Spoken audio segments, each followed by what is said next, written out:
嗨，大家好，我是奇南君 Peter， 欢迎来到我的频道。在上期的视频中呢，我分享了一个观点，我们对早期的历史了解的极其有限，香文化知道的更少，而我们对古埃及的了解相对比较多，所以研究古埃及的香文化作为切入点，是了解古代地中海世界香文化的一个重要窗口，也在一定程度上弥补了我们认知空白的那3000年时光。那古埃及在研究上有什么独特的优势呢？我总结为4大幸运。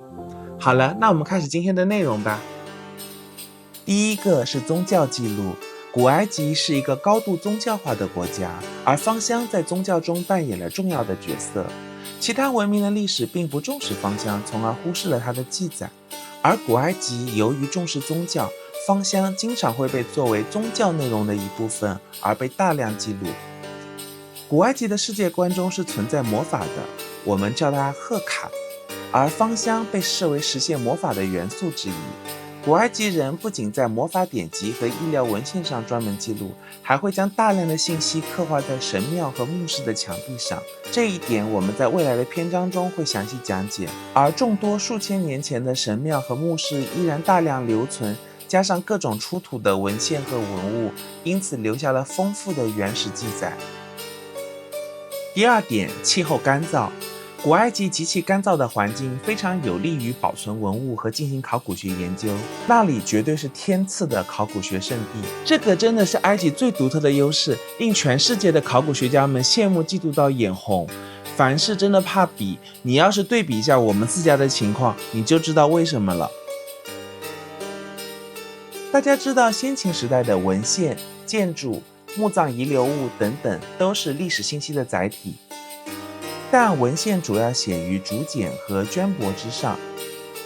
建筑主体是木质的，而这些载体都是有机物构成的，在湿润的环境中且经历漫长岁月后，腐坏分解是必然，只有在极其特殊的条件下，才有少部分实物留存至今。即便如此，我国目前为止最古老的竹简是距今2500年前已经处于战国中晚期的清华简，就这样都还无比珍贵，其余相近时代的竹简数量也是寥寥无几。先秦的建筑完全没有留存，出土遗物中像青铜器这类非有机物载体的还是容易留存的，但大量有机物载体则免不了损坏严重或出土后极难保存，尤其是最具历史价值的先人遗体。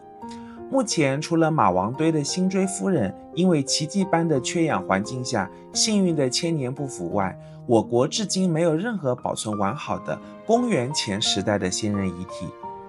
你看西汉多少藩王彻后，花了多少心思修建陵寝，也保不住自己的肉身。海昏侯刘贺这么有钱，玉器铺满了全身，也就只剩几颗牙齿了。相较之下，古埃及的文献主要写于缩草纸上，同样是有机物载体，但由于气候干燥，有更大的概率可以留存，并在考古发掘时出土。比如现存最古老的缩草纸《梅勒日记》，是在瓦迪阿加夫港口遗迹找到的一份掩埋在地下的缩草纸，这是监督胡夫金字塔的工程官员梅勒的工作日记。若不是在埃及这样子干燥的环境下，难以想象4500年前的纸张居然能留存至今。在香文化方面，有一份非常重要的来自新王国时期的文献《埃博斯缩草纸》，里面记载了大量的古代医学案例，教人如何使用香料来治病，历史价值不可估量。包括以后我们也会谈到，古埃及有一款著名的荷香奇斐 Kifi， 它最古老的版本之一就记载在这一份缩草纸上，距今3500多年。大家可要明白，这是一份相当于中国商朝初年的文献啊。在建筑方面，虽然埃及的城市民居和王宫都是使用泥砖所建，也无法保存至今，但依然有大量的建筑，如金字塔和神庙，均采用石材所建。他们在最初建造的时候就被寄希望于永恒长存。这些相当于中国夏商周时代的建筑，如今依然有大量遗存。墓葬更是得天独厚的考古学宝藏。埃及人和中国人一样重视厚葬，即便盗墓严重，在炎热干燥的墓穴里，依然有海量的随葬品以及精美的墓葬壁画保存。关于各种香料、香水、化妆品都有实物残存。比起历史文献，这是最直接的物证。而墓葬中最珍贵的，无疑是数量众多的木乃伊。数千年前的古人遗体，完好的留存至今，可以直接了解墓主人的大量信息。从考古角度来说，埃及可能拥有世界上最幸运的地理环境，能这样海量的保存历史信息，是同时期其他古文明所不具备的幸运。既然聊到这里，我想跟大家分享个故事。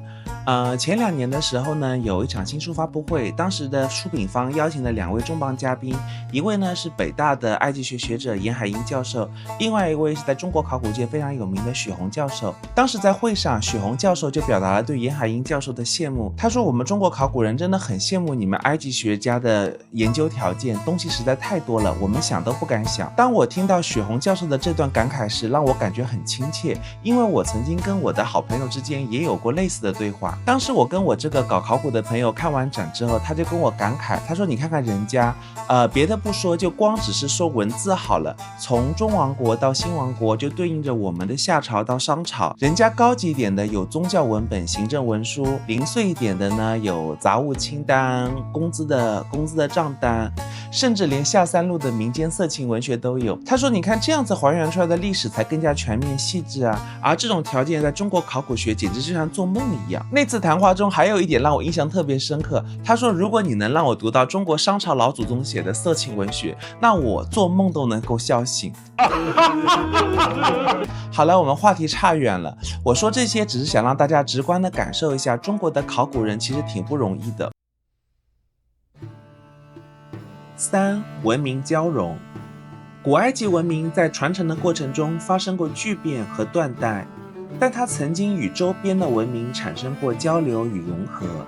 有许多古希腊、罗马人都曾游历或生活在古埃及，他们见证了当时依然鲜活的古埃及文化，将自己亲身经历的所见所闻记录下来。埃及后来还成为了希腊化世界的一部分，也成为了罗马帝国的行省。因此古埃及的香文化也被许多西方古典时代的文献所记载。此外，从希腊化时代兴起的科学繁荣一直延续到了罗马帝国时期，记录了包含当时埃及与地中海的用香习俗、医学、众多香料和植物的详情等等，都是非常重要的一手资料。例如迪奥斯克里德斯、盖伦，就是那位老西医之父，和老普林尼 the Older， 就是写自然史的那位作家等等。他们不仅为研究古埃及的香文化提供了重要的文献，后续关于希腊罗马、犹太基督教的研究依然要参考他们。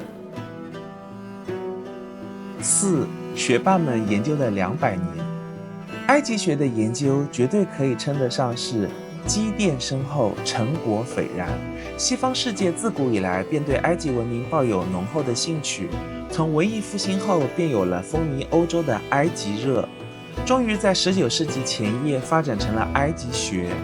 并在随后的时间里发展成了一门规模庞大、成体系的学科。如果以1822年商伯良破译了古埃及文字为建立的标志，那这门学科已经诞生了200年了。可千万不要小看这2个世纪的累积哦。相较之下，我国真正建立现代历史和考古学科，对本国的上古研究都是在新中国之后，也就是几十年时间。得益于世界上众多学者在古埃及研究中的辛勤耕耘，如今在轴心时代之前的诸多古文明中，古埃及文明的研究成果是最丰硕的，我们对它的了解程度也远大于其他的古文明。综上所述，古埃及文明在香文化研究上的这4大优势是不是很幸运呢？大家怎么看？好，感谢你看到这里。如果你还有什么独特的见解，请你在下面评论区留言，我们一起讨论。也欢迎你关注我，我们一起继续这场文化之旅。我是新人 UP 主秦南君 Peter， 献给热爱生活、喜欢历史的你。